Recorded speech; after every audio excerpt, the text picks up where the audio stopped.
And we are live. Welcome officially. Thank you for coming here. We are officially streaming. That's why we were counting down. So yes, thank you for everyone who is tuning in.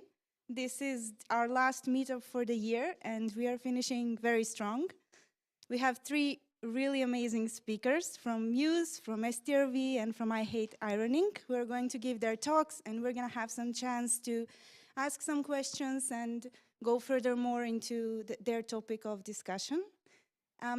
This is I didn't introduce myself. My name is Natalia. I'm a tech coordinator here at Mews, and this is my first moderation in person. So please be gentle with me. Bear with me, we'll get there. I have done a lot of moderation online, but it's very different because if I say something stupid there, I can just freeze and pretend my internet went down. It has become sort of a habit, so if I freeze at some point, just just go along with it, because as I said, we're streaming, so I'm not gonna fool you, but we're gonna fool the people who are watching online. Yes, so let's kick this off. Our first speaker is Anastasiia from Mews. She's going to be speaking about the communication between developers and QA. We have the Slido, so if you go to QA Mews, you would be able to type in your questions during her talk, or after the talk, you can just raise your hand. We're gonna give you the mic and you can ask them in person. Anastasiia, the floor is yours.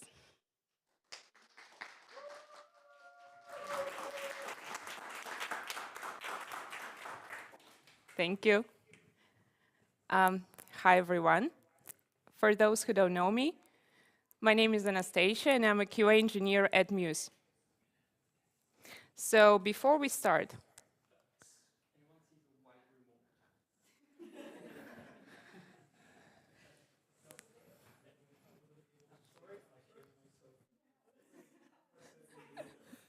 just contemplate on this in the meanwhile, right? Just don't Google, okay? So, any ideas? It's fine. I didn't expect many people to know this. So this is actually a song called Bugs, performed by Pearl Jam.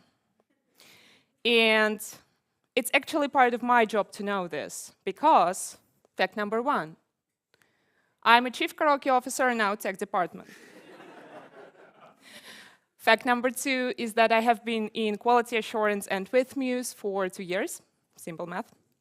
And fact number three is that I'm in love with robot framework automation tool for testing, though it took me a while to love it.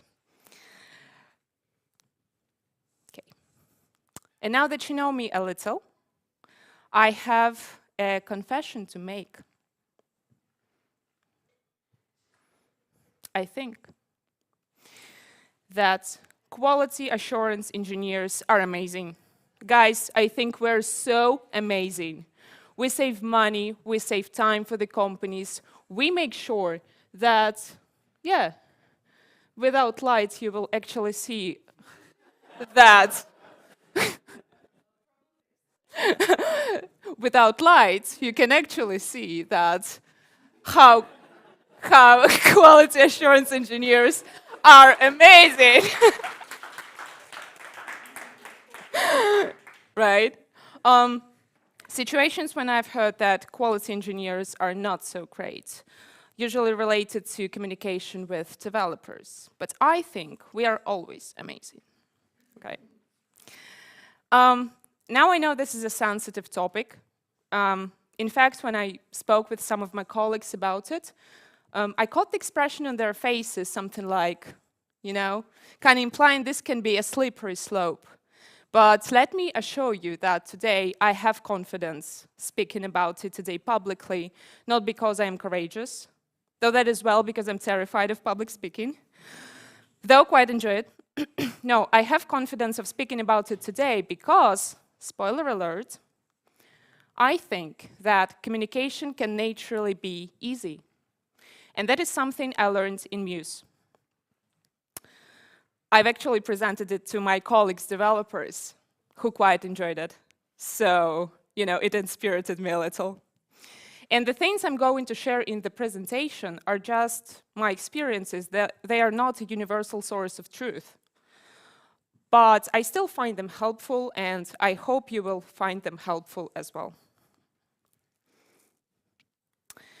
So when browsing the web, I found this quote by an award-winning software delivery consultant, Gojko Ajic, that I'm getting more convinced every day that communication is, in fact, what makes or breaks software projects. And I cannot agree more. Communication is the key. How many times have you found yourself in a situation when an issue was implemented differently just because it lacked clarification, which then led to disagreements? Or have you ever felt like solely responsible for the bug that skipped to production? When I was searching for QA tips and tricks to communicate effectively with developers, I found this. Don't trust developers' words.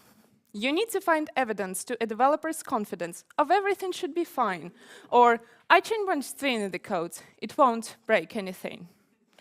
Well, my solution suggestion to this is exactly the opposite, and that is, build mutual trust. I think this is one of the most essential things that I base my communication with developers on. I like building a team spirit, believing that I work with super dope professionals who can nail anything, and I know I do. So if a developer tells me that this code changes won't break anything, I trust it.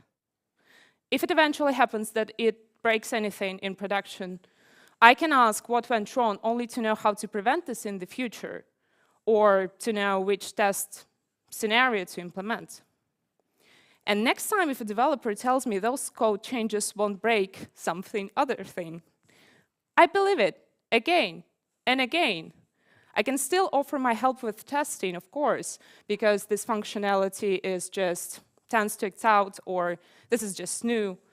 But I wouldn't base suggesting my help for testing solely on the fact that I do not trust developers' expertise.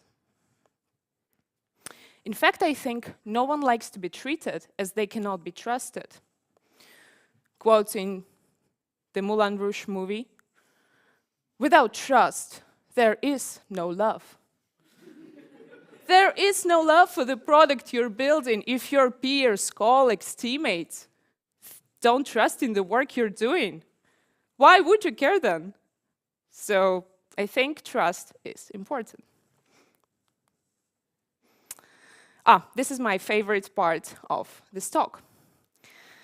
So when I was preparing for the ISTQB's foundation level exam for testers, I found there's a whole chapter in the syllabus devoted to the psychology of testing and how QAs need to approach developers in some specific way.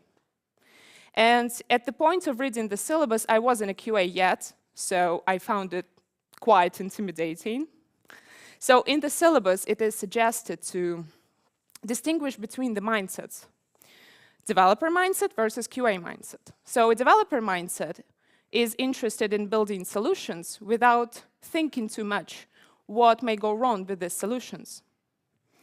While QA mindset is interested in actually thinking what bad things can happen.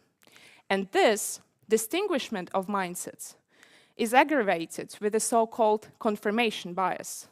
And the confirmation bias is this tendency to believe the information that only support your ideas.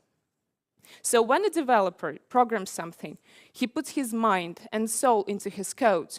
And when a QA comes saying something wrong with this code, the QA is perceived only as bad news bearer. And the first reaction of the code author would be to defend his code, proving this is actually very good. So here are created some perfect grounds for arguments. And in this case, my solution suggestion is to share the mindset. What I think is wrong with the standardized distinguishment of mindsets is that QAs then also develop bias towards developers, thinking that developers just build stuff. They can't think what may be wrong with this. So instead, I like sharing the mindset. Let me provide an example here. So when we have new developers in the team, I like having a call with them or a talk in the office, just showing around the application from my QA perspective. Of course, the newcomer can get the code base quite quickly. He can watch some videos made for the users of the application for the happy paths.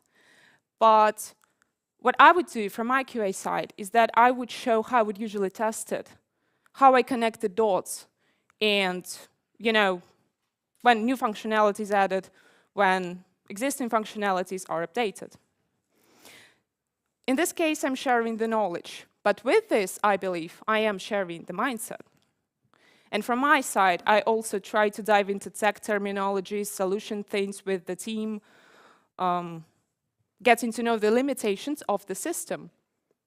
So this is something I'm using to also avoid creating biases in my head. In general, I think the distinguishment of mindsets is nice, but only when it comes to choosing a career path in tech. But when it comes to co-working, it has not really helped me.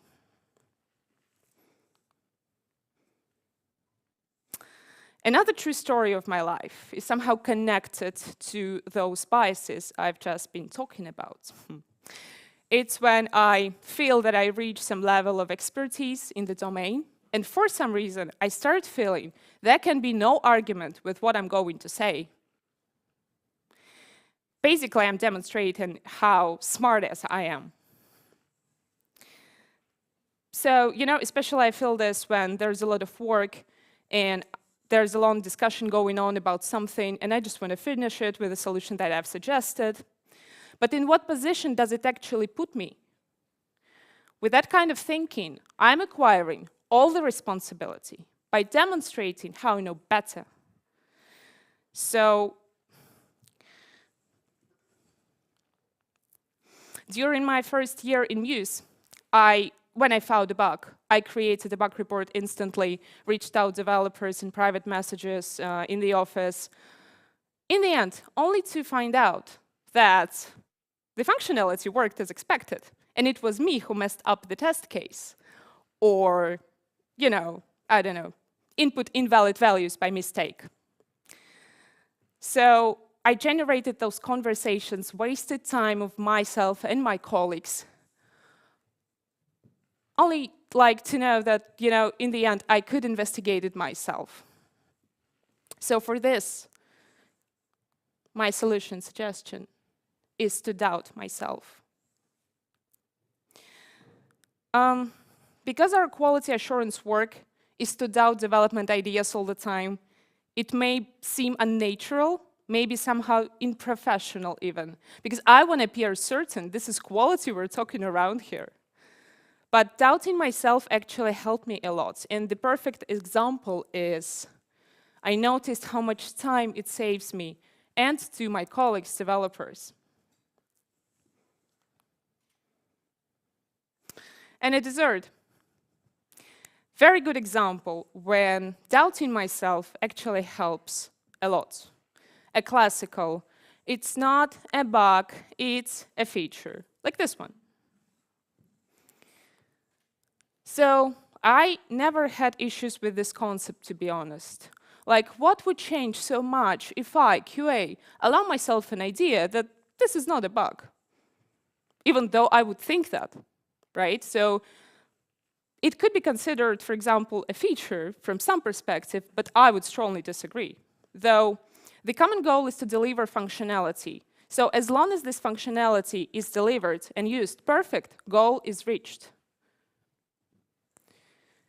So in this case, it's good to doubt myself because what I may see as awful bug may actually not be imported at all.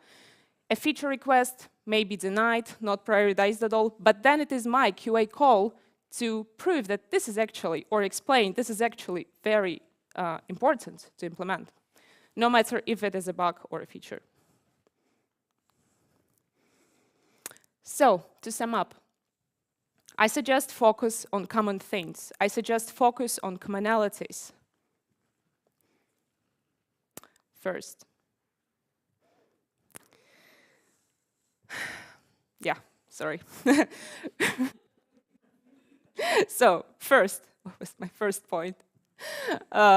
Is to build mutual trust. So if you feel like you're not trusting your colleague developer for some reason because of some situation, try to overcome bias in your head, because like you can still share responsibility together.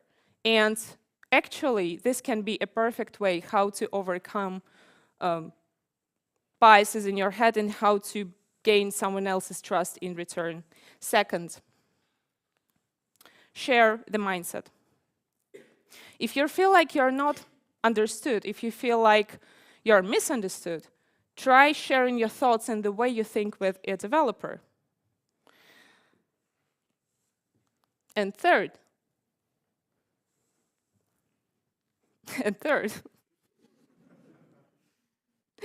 and third is doubt myself. It doesn't mean stop doubting the functionalities. Doubting actually just can help you avoid many unnecessary conversations and increase levels of your communications with your colleagues, really. So I suggest change your perspective. Thank you.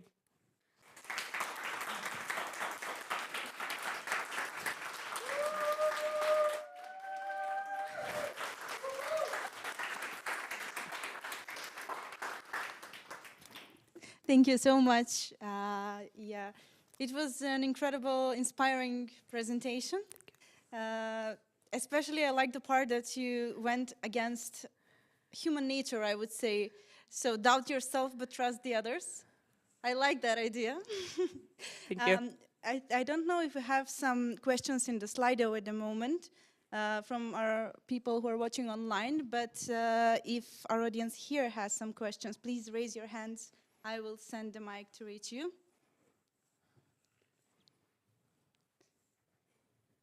Okay, maybe it's too early.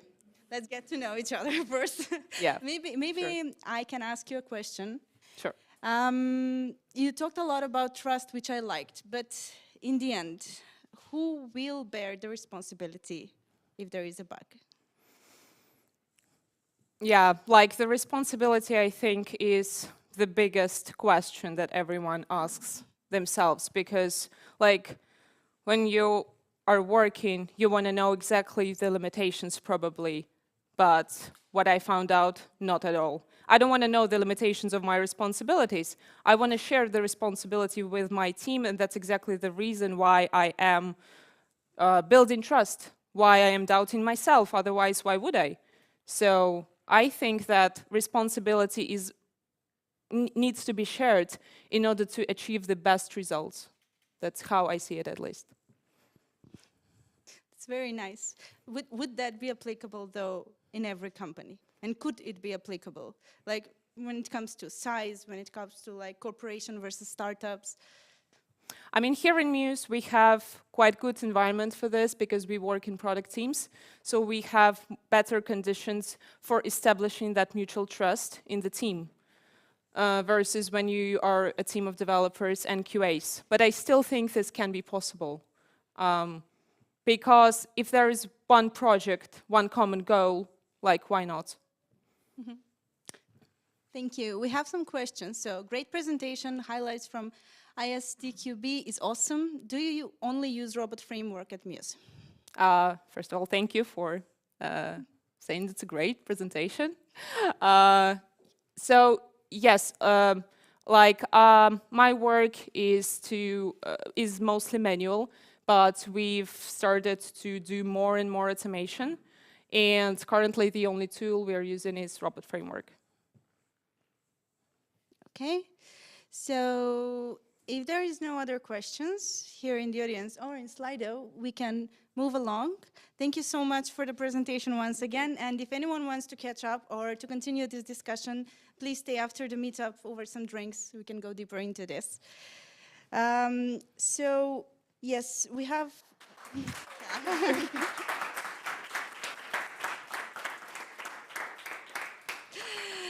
Next one is Soňa Mištríková. She's a QA manager at ihateironing. which is also a personal statement of mine. Thank you, thank you. Yes, so the learning curve to the ultimate cheat sheet. Thank you, Sonia. Wonderful. Thank you very much, and wonderful presentation. So this is hard for me to do the second one, but we'll see how it goes. Wonderful. So again, thank you everyone for being here, and thank you as well for the opportunity to stand in front of you. I have picked a topic which might not really be very clear from the name of it, the learning curve to the ultimate cheat sheet, the test cases. Really, to be honest, I'm not going to talk about test cases. I'm not going to talk about testing at all. What I really want to talk about is what happens before we start testing. And it's a topic that isn't really talked about much. There's not even any articles or anything online that I could find when I sort of started to get into QA. So this is my perspective and my experience, and it's something I'd like to share with you. And first of all, I would just like to say, how does this work? Hi. So my name is Soňa. I work at ihateironing. I also do mentoring in Junior Guru, where we support juniors that are trying to get into IT, and also support Chiquitas as a coach. But my bread and butter is my job I get paid for, which is the QA manager at ihateironing. And I'm very much responsible for the overall standards across the whole company, but I work very closely with the tech department, where I'm the only QA so far. So we'll see as it grows what happens next. And I have managed to create with my team a process that I would like to really present to you and see what it really is and what it can be. So I can't sign into your laptop.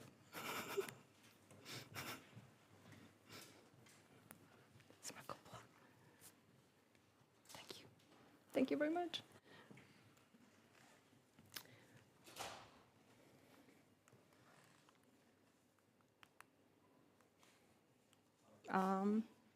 Wonderful. Okay, great. So the learning curve, very simple graph, just to really present. With regards to the project and knowledge, this is not a timeline. So we're not talking about time, how much time you spend on each of the aspects of your involvement in any project, but we're talking about the information that you hold and you gain from the project itself. So every project has some specs, some specification, documentation, information that you need. And as you start working on it, you build up your knowledge about the project itself. And you get to a point where you need to start creating test cases, which is, from my experience, roughly there, where you have things figured out, you know what is expected, you have an idea of how things are supposed to work and what the business is expecting. But also there's still a little curve behind it as well, because, to be honest, things change sometimes. Sometimes things don't go according to plan. And whilst we're creating test cases and testing things as well, there's a learning path as well involved within that, where there might be something we didn't think of, or something that the developers found in the code that is something we didn't expect. So the learning after or during testing is expected, so it's more of a rarity if it doesn't happen. And with this, we have an area about what happens before the test cases and testing starts, which is roughly that. We have, like, are you ready for testing? Like, yeah, I think so. Might be. Then we have the second stage of testing itself. And then, depending how that goes, we have the last stage, which is the results of the testing. I think all of us, including me, experience the last step being as negative as possible. And that is part of the process as well, especially when joining a new team, working on a new project. It can be hard. And you get to a stage where it gets really upsetting and you feel like you haven't done the job good enough, like you missed so many things, you feel like you're taking the responsibility for all of it, but there's things that you can learn from those results, the whole process that you went through, and you can just look back about what you could have done differently. So the first thing you would really do automatically is take a step back to the testing and think about, oh, I missed that, I'll just include it in the next testing, or I didn't have a good environment, I need something different, or I need more credentials, more, let's say, I don't know, different platforms to test it on as well. And it certainly will help when you get to the testing again. The result will be slightly better, but not as significant as you might have expected. So it would be good to go back one step back, one more step back to the point where you were not really sure about what is happening at the first stage. So, and this is the point where I would like to talk about everything that happens before the actual testing itself starts. And why do I actually want to talk about it? Because it's really fun. It's like it's the best time the QA can have, is the time when you don't talk about bugs, when you don't talk about issues. And QA itself, it may seem like sort of a negative role in a way as well, because people reach out to you like, oh, there's a problem, this doesn't work, this should have been different. And it's like, oh, I know, but like there's too many things. And before you start the testing, you're being introduced to a new project, and it's so much fun because you can be creative with it as well. You can think differently as well. You can just all the, let's say, the critical thinking that you have, you can just put on aside for a moment and just absorb the information, see how the process goes before you start testing it. Then the next thing is you will build confidence. Oh, did I just do that twice? Okay. The next thing is that it's the best time to ask questions. So asking questions is always a good thing, and it's expected of a tester to ask questions because that's how you gain the knowledge and the information you need.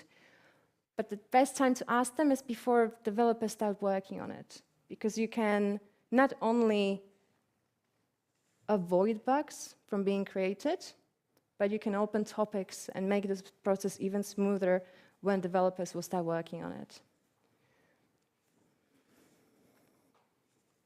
Gosh, am I? I'm gentle with it, okay. And another why is that you will build confidence in your test cases. So as soon as you go through this process of being involved in the project before you start testing it, you will be more confident and you will know what you're doing and you will have a better understanding, and you will as soon as you'll be building those test cases, you will know exactly what is happening at that point. You know what you should be doing, how you should be doing it. So it will definitely make you more comfortable as well when you're retesting and tests come out good and a manager asks you, so is it okay? And like, yeah, I think so.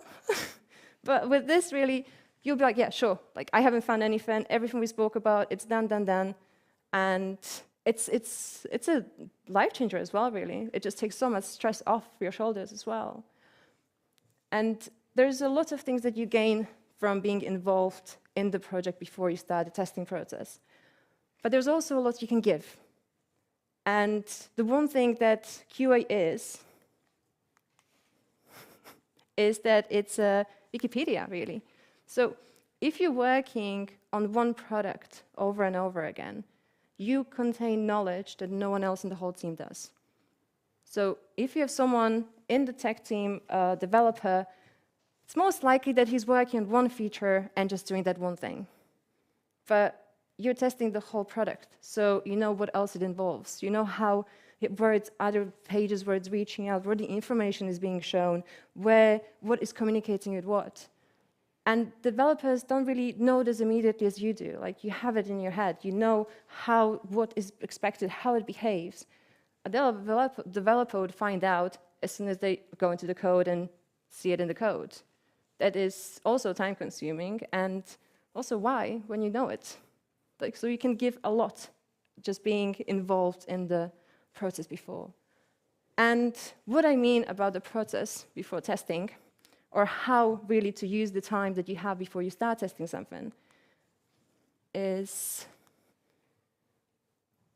have an introduction to the project first. So this is your learning path. This is what I meant at the start.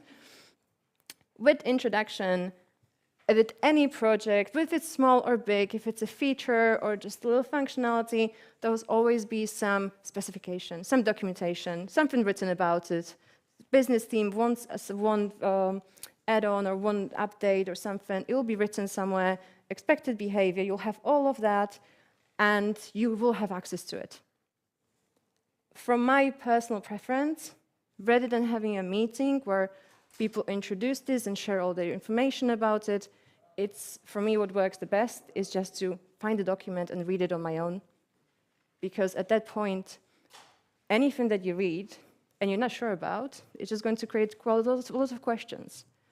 And if you had a meeting and people were just like talking about what it does, how it does it, and at that point, they sometimes answer your questions, or you just don't really have any questions because everything is fed to you. You don't, when someone says like, oh, this turns green, and like, okay, great, it turns green. But when? Which color green? Like you don't, as soon as someone gives you the information on the golden plate, you don't ask anything. So my advice really in this is just to take your own time, read it through, and if anything's not unclear, you have questions that you can then take to the analysis. Analysis itself is a conversation which happens in every company. This does happen. It's a moment where a product or a project manager and the tech lead present the work that you have to the rest of the team who's involved in it. This always happens. If this doesn't happen, my God, that company is not here anymore. This is part of the process surely everywhere. And it's just a case of you getting in there. It's the space where you will ask all the questions. You can discuss any risks, any testing execution as well. You will understand from talking to the team and talking to everyone and asking questions they didn't think about what you need as a QA as well, how much time you'll need to test these things, how many environments you'll need as well. Like, you're going to gain a lot from being in these meetings as well. And once this is done, there's a very clear understanding overall the whole team what needs to be done. And that's the time that you should start planning your tests. You should go ideally through all this process to start executing or start creating test cases, planning your testing, and start testing.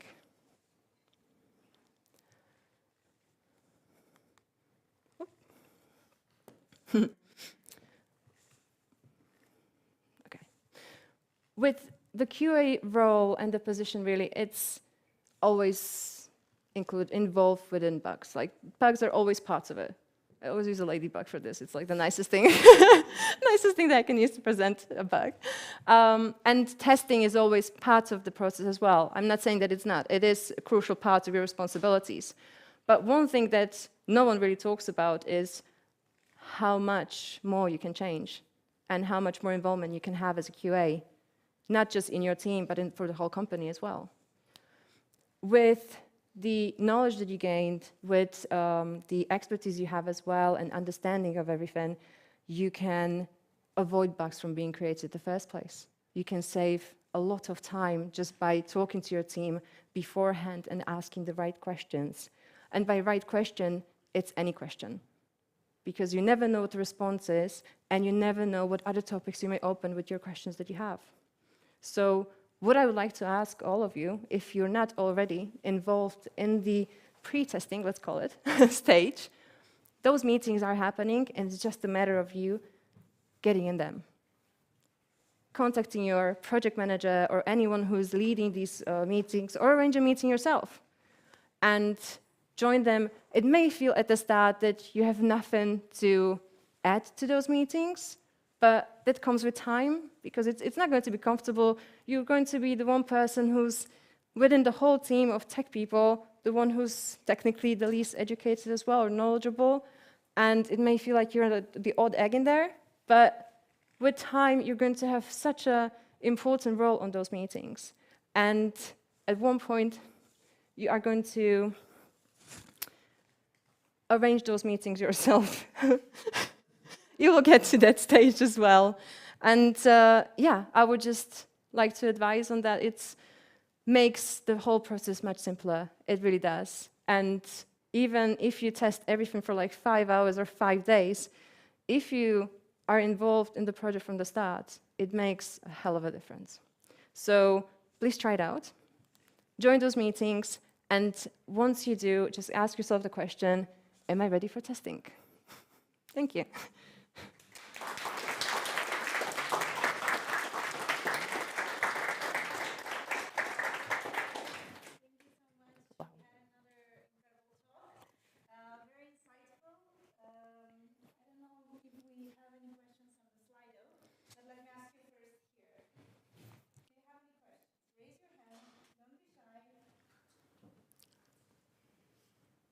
No? Okay.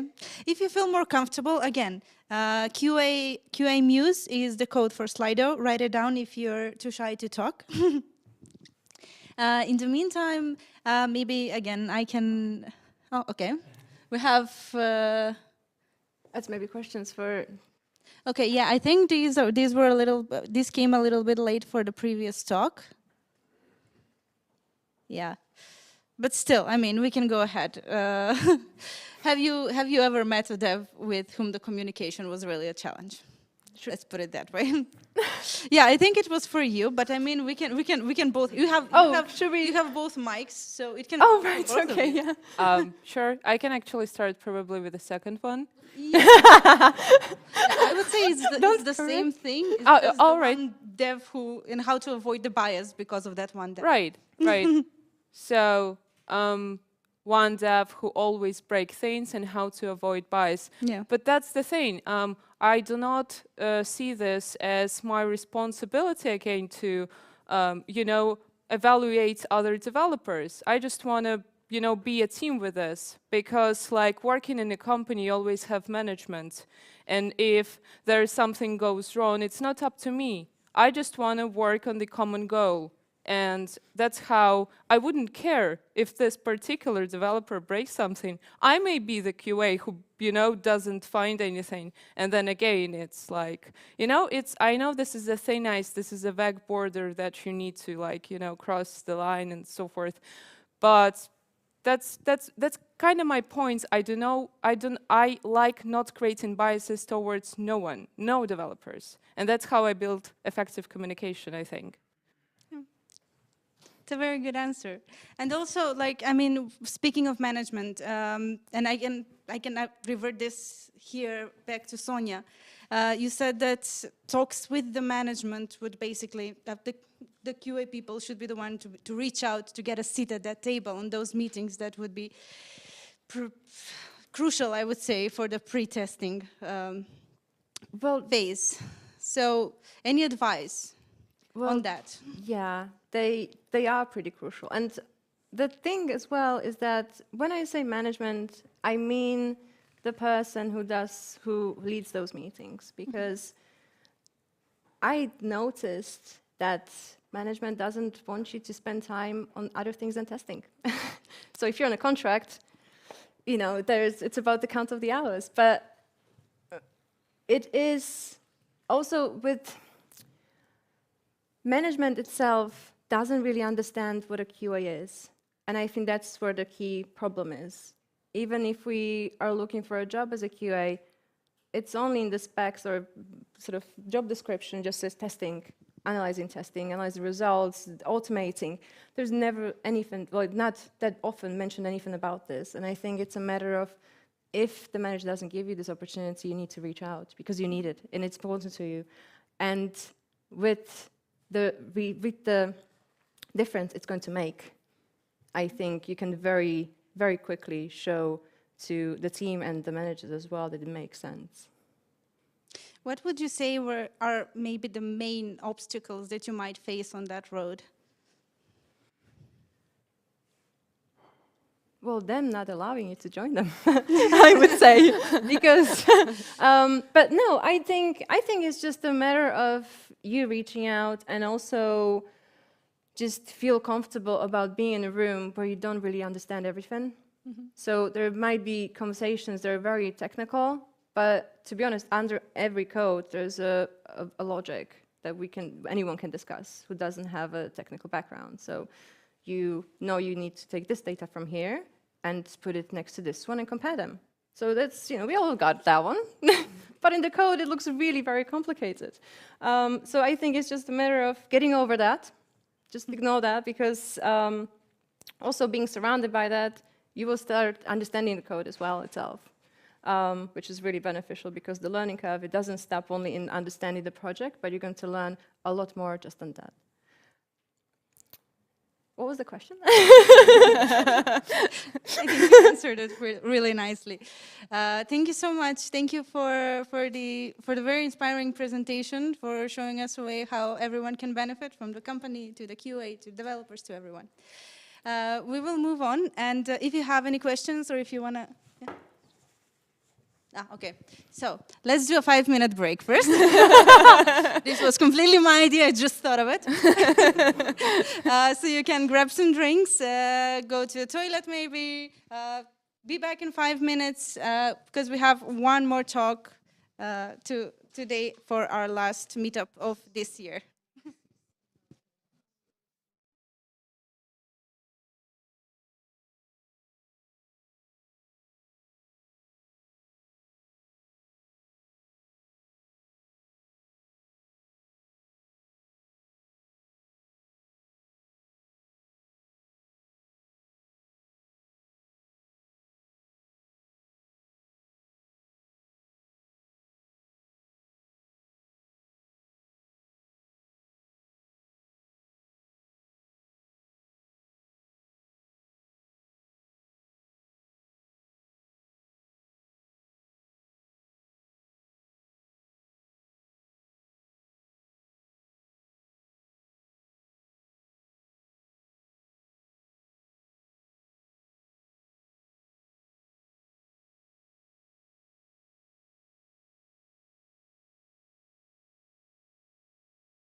Okay, we are back online again. So let's finish this meetup as strong as we started it, with our third speaker.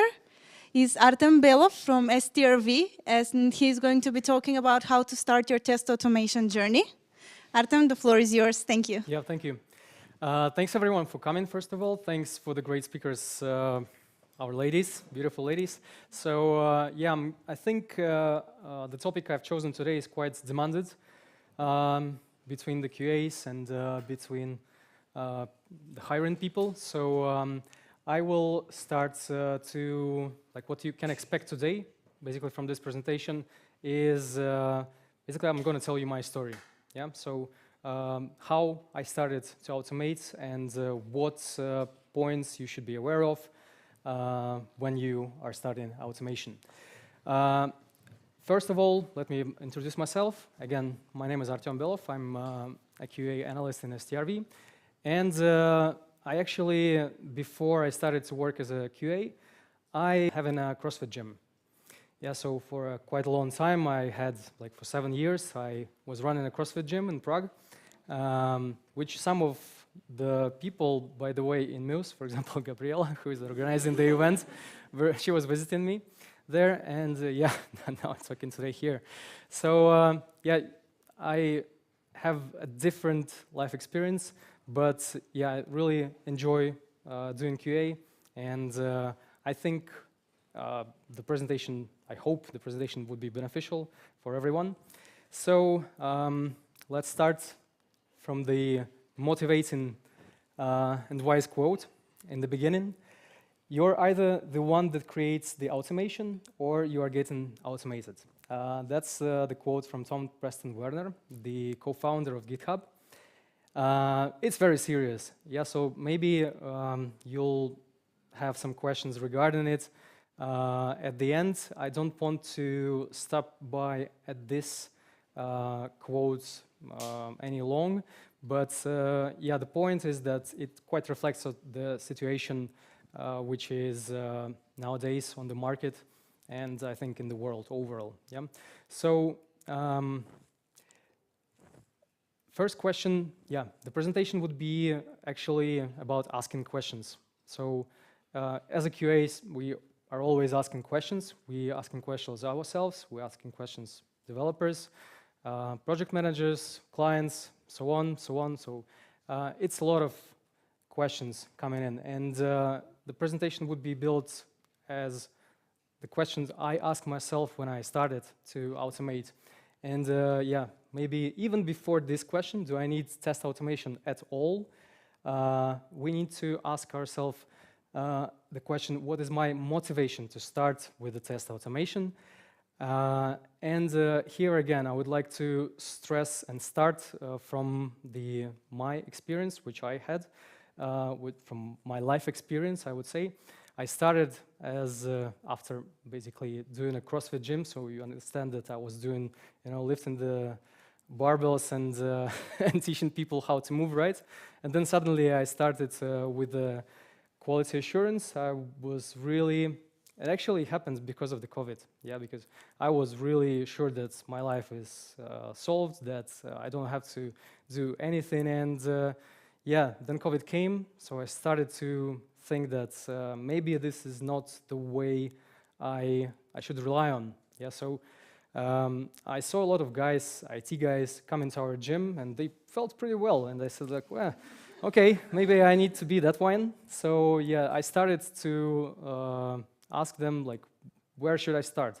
They tell me like, start with a QA. It's probably like most common answer from the developers. Yeah, so I started to look up for some quality assurance things, and basically I started to look for the first job. I found some information, some basics.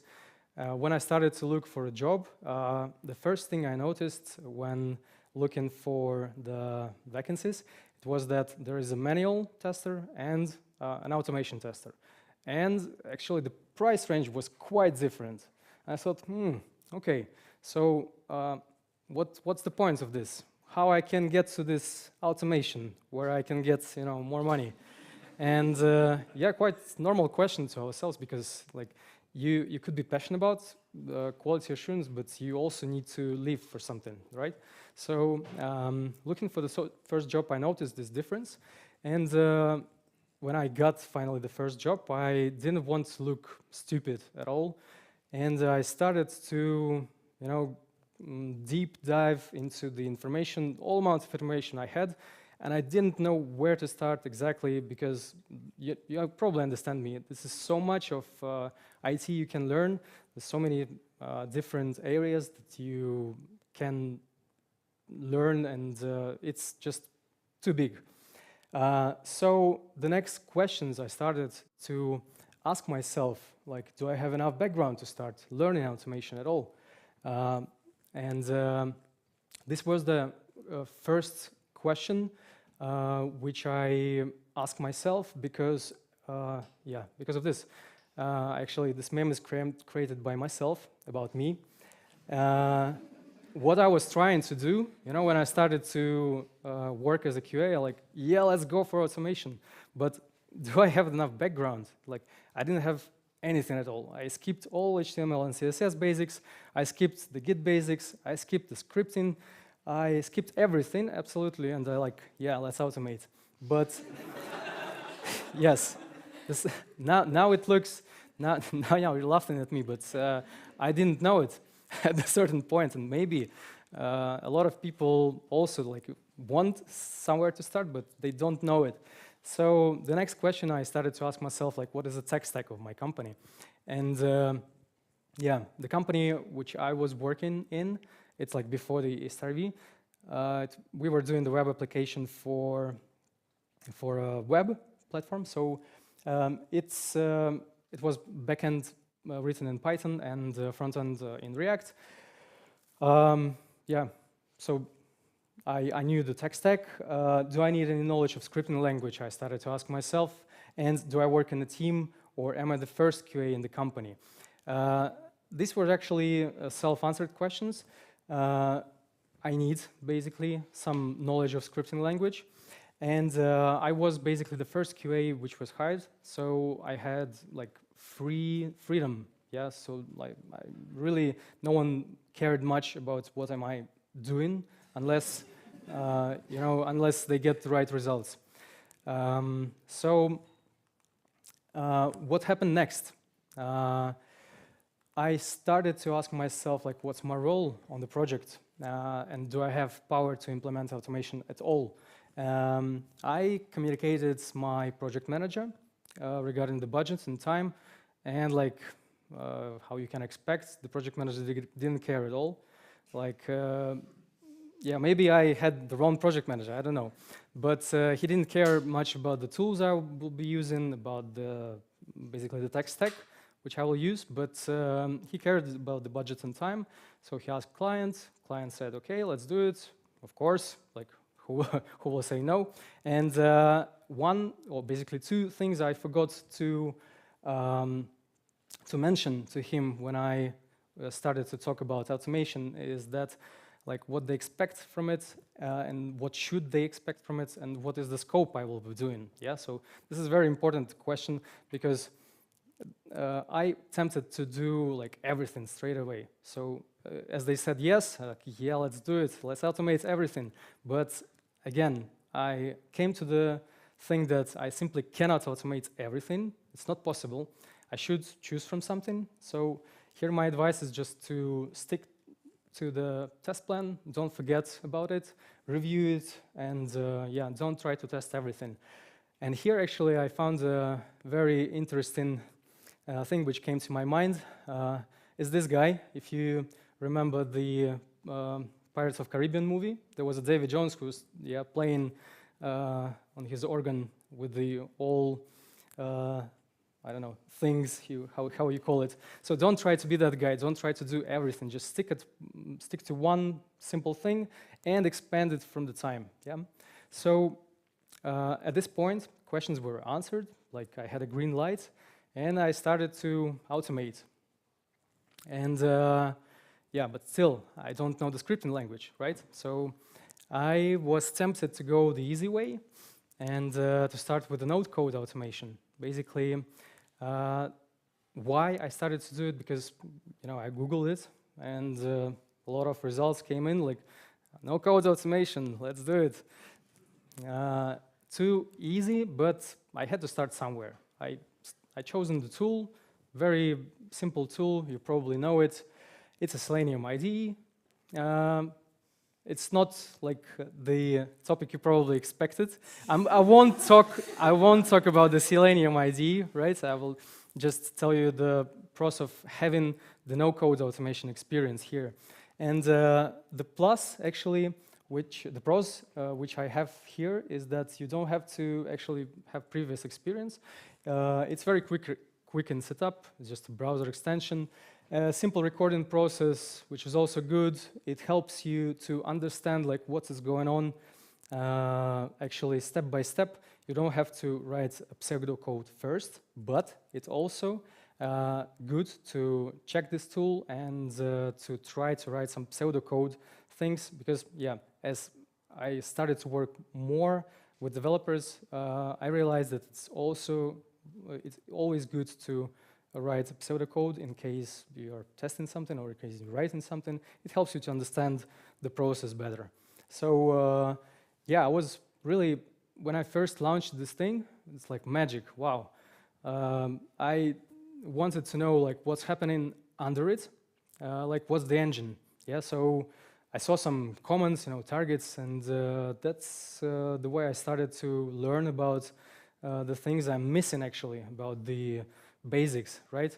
And this tool, I think it's actually like, it's not like serious automation tool, but it can help you to really start with something and to basically expand your knowledge just a tiny bit, but why not?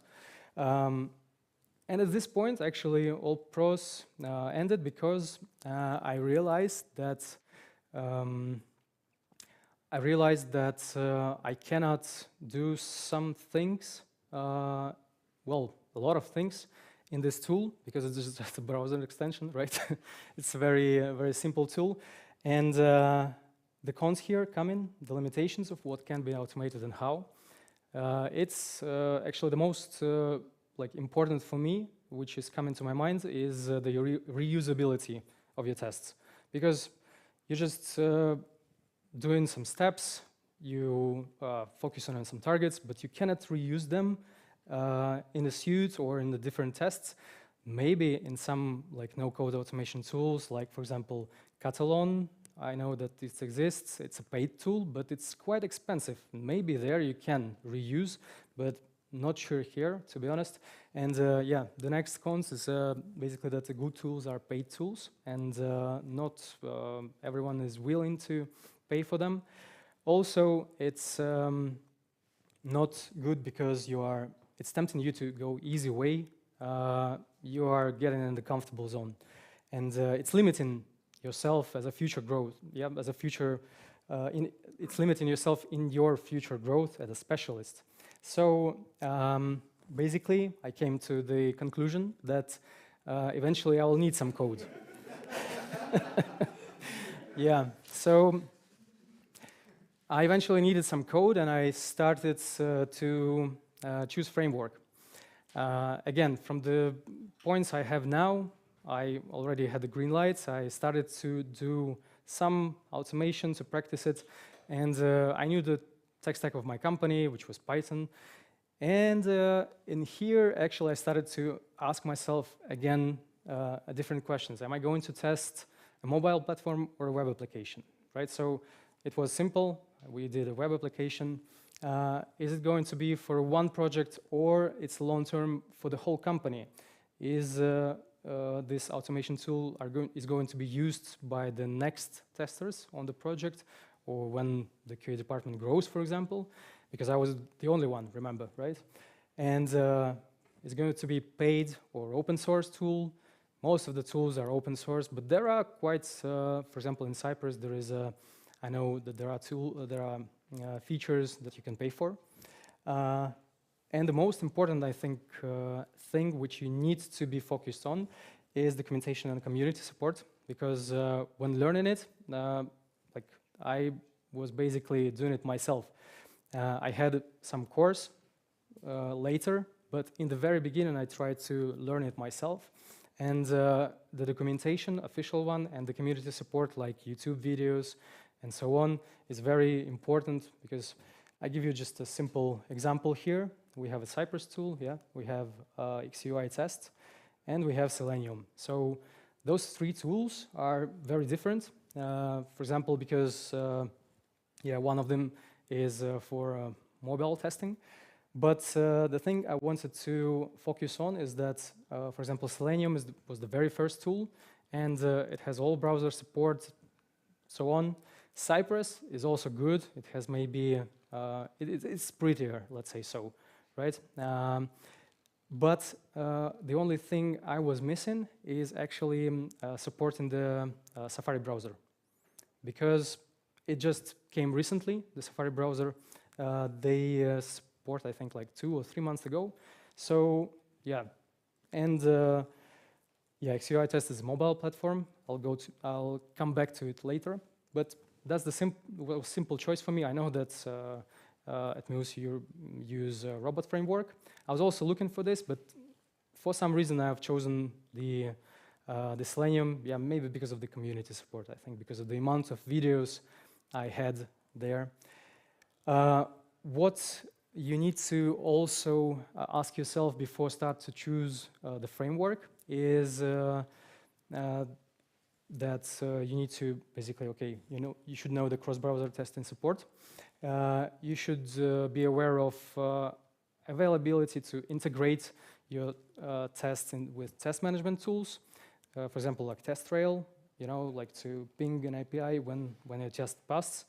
An integration with project management tool is also a good thing, because it's good to show to the project management and to the client that something is happening, because in the Jira you have the possibility that all your, with some tools, right, you can set basically that all your tests will be visible to the project management and so on.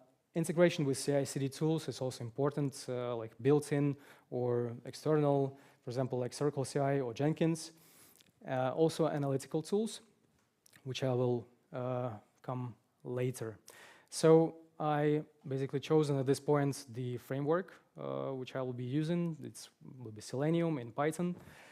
And yeah, now the question is like, what tests you need to automate and when? I think it's skipped quite often when talking about test automation for the beginners. So I would like to just share my thoughts of what I was thinking about when being at this point. And I think first thing I was looking at was the business value, because all we are doing basically is for business, right? So of course you need to have like personal preferences, but definitely business value should not be skipped. It depends on what you want to achieve. You want to reduce time for regression, or you want just to automate routine you just don't like to do manually. So it's very important to understand what tests you are going to automate, but ask also developers what tests are already automated, because at some point they can overlap.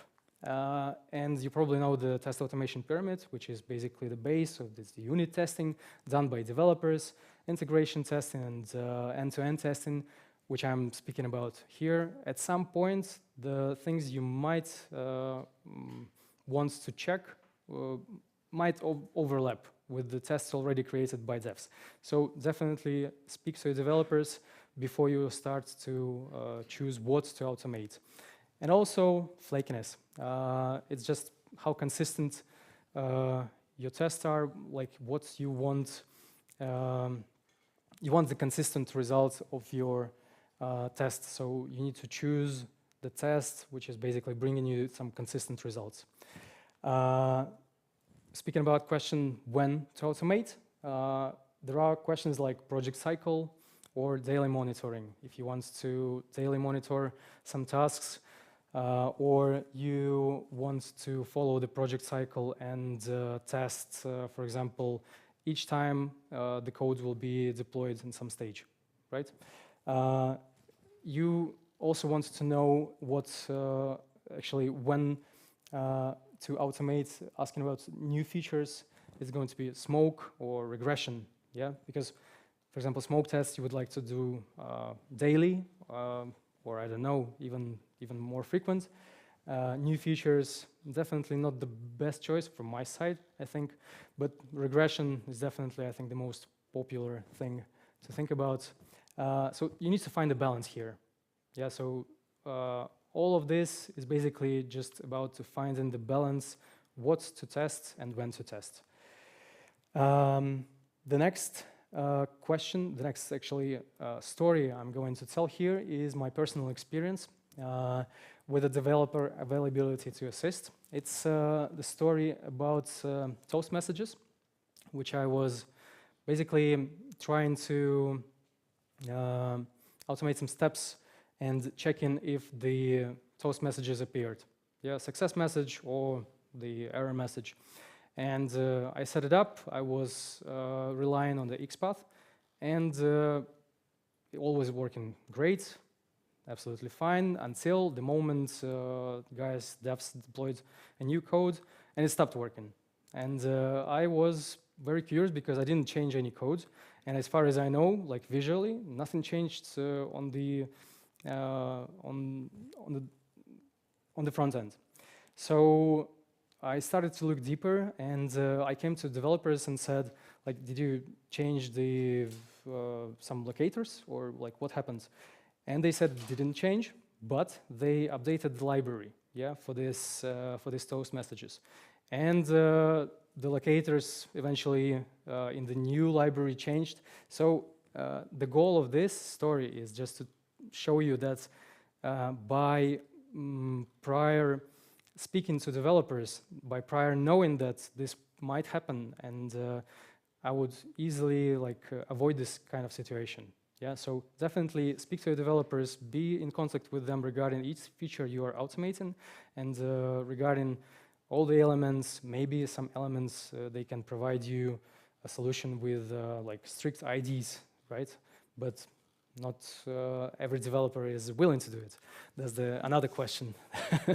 So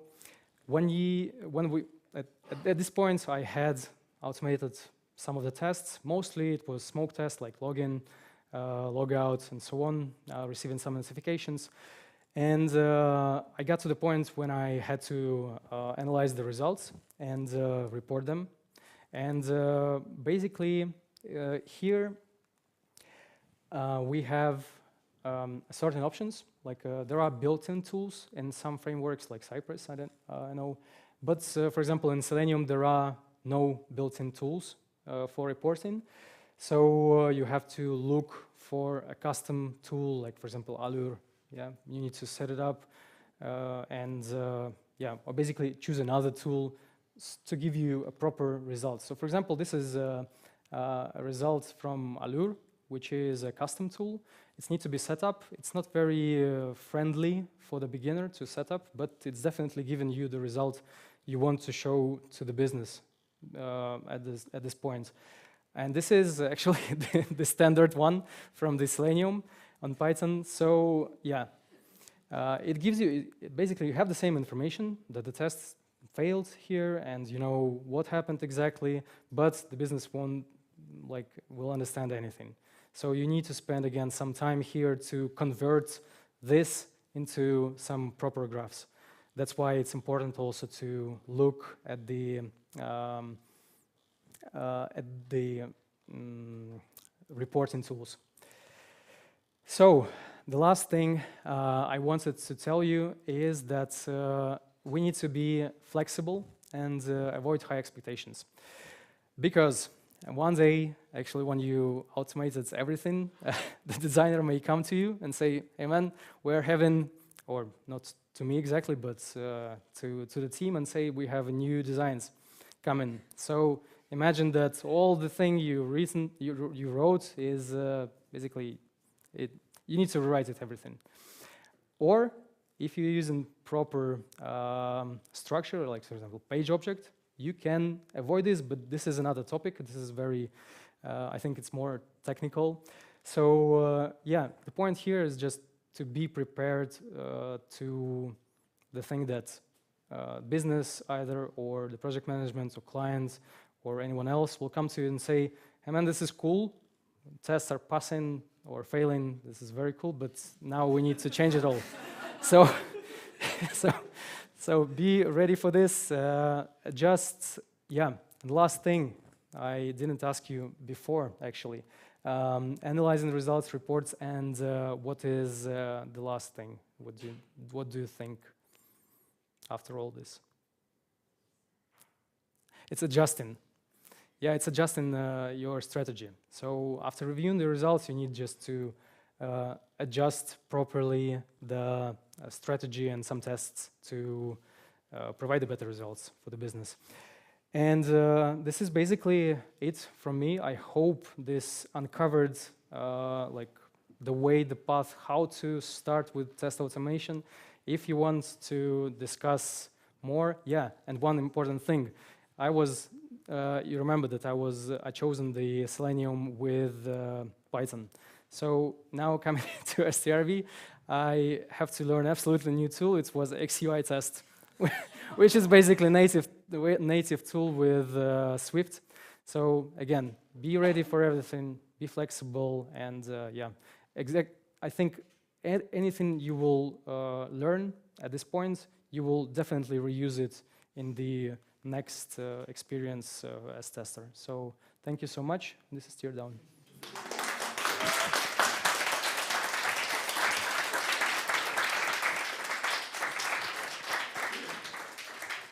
Thank you so much, Artem, for sharing your personal story of personal growth.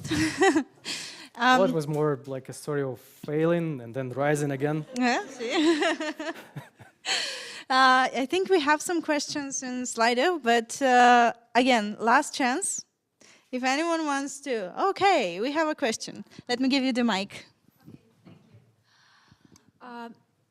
Is it easy, or maybe you can share some like good practices to switch from one tool you know, the single tool you know, to another tool?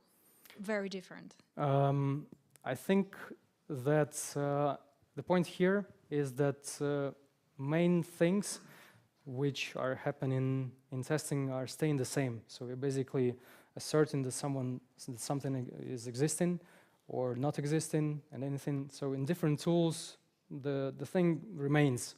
So the only thing which changes is language, yeah, you're using. So it's quite a lot. Like Swift is not Python at all. But as I say,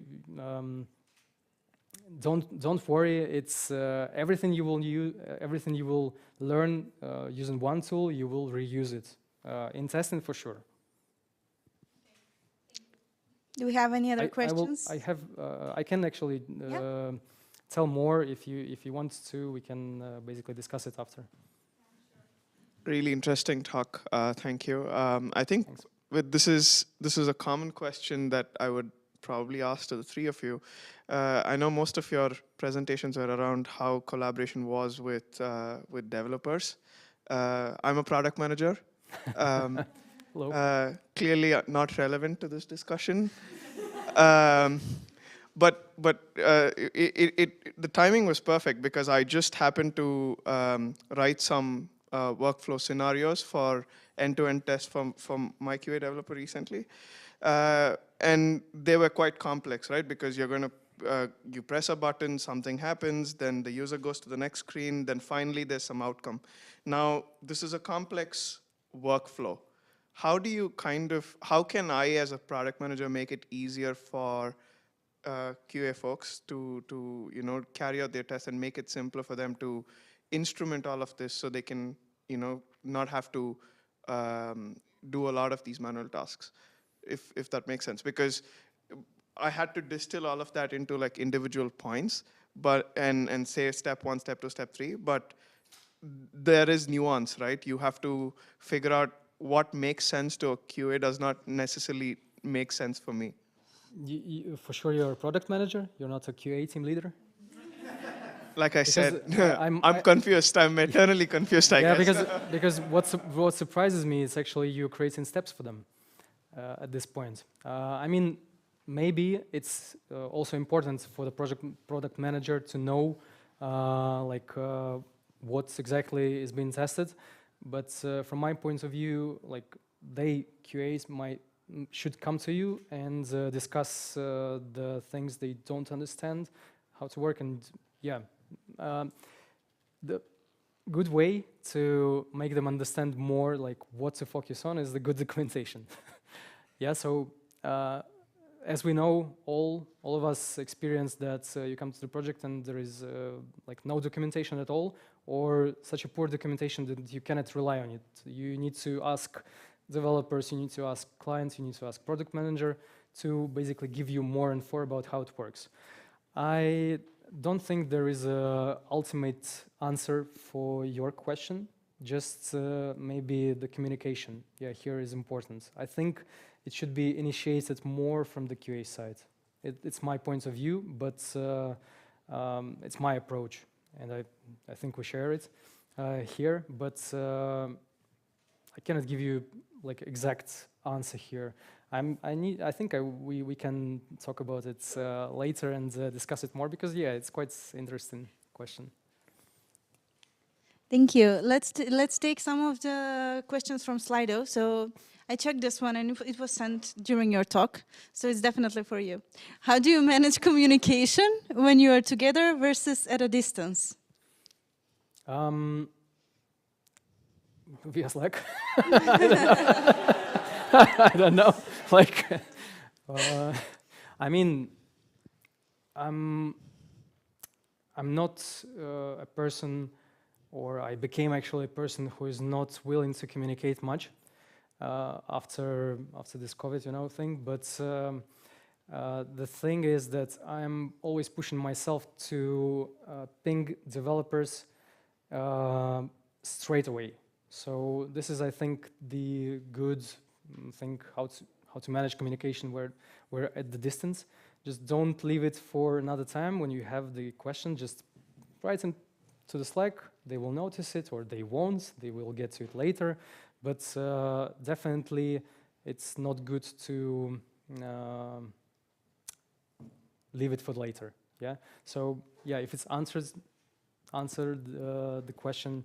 I'm not sure here again, but I think the approach to communication should be like, when there is a problem, speak straight away. Don't put it, basically don't leave it for the next time. Thank you. The next question is, have you done all the research by yourself, or did you have some mentor? Because there is breathtaking depth for the beginning and solo tester on a project. Thank you.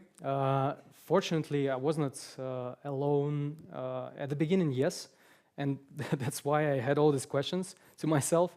But at a certain point, I understood that I need to learn from someone who's pushing me, who's given me some, task to home. So after, I don't know, some 4 months I spent by myself. And was watching some videos and constantly asking my friends, developers. I decided to take a course for the Python automation exactly. But the thing is that we're in Czech Republic, and it's a very poor situation, I must say, regarding the courses here. So very poor situation with education. So if anyone decides to do a course for automation for exactly the QA engineers, it would be really great. So I had to take a course from a different country and a different language. So that was the approach. But again, it happened after, I don't know, 4 months, I said. So it wasn't straight away. And I wish I could knew it before. So again, that's the point of the presentation, to maybe hint you with some answers that don't do it like this, do it like this. Thank you. You're welcome. Thank you. Do we have any more questions here in the audience? No, and we don't have online. So I think we are done. Thank you so much once again. Thank you, everyone.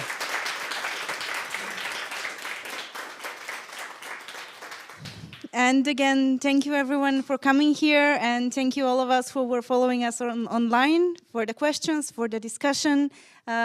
All of you who are here, you're very welcome to stay, get some drinks, get some food, get to know each other, network, and I really hope that you're getting some valuable takeaways from these talks. Thank you once again to all 3 incredible speakers, and we'll meet again next year. Oh, and one more thing. Please do try the claw machine. It's really cool. You might get some really cool merch.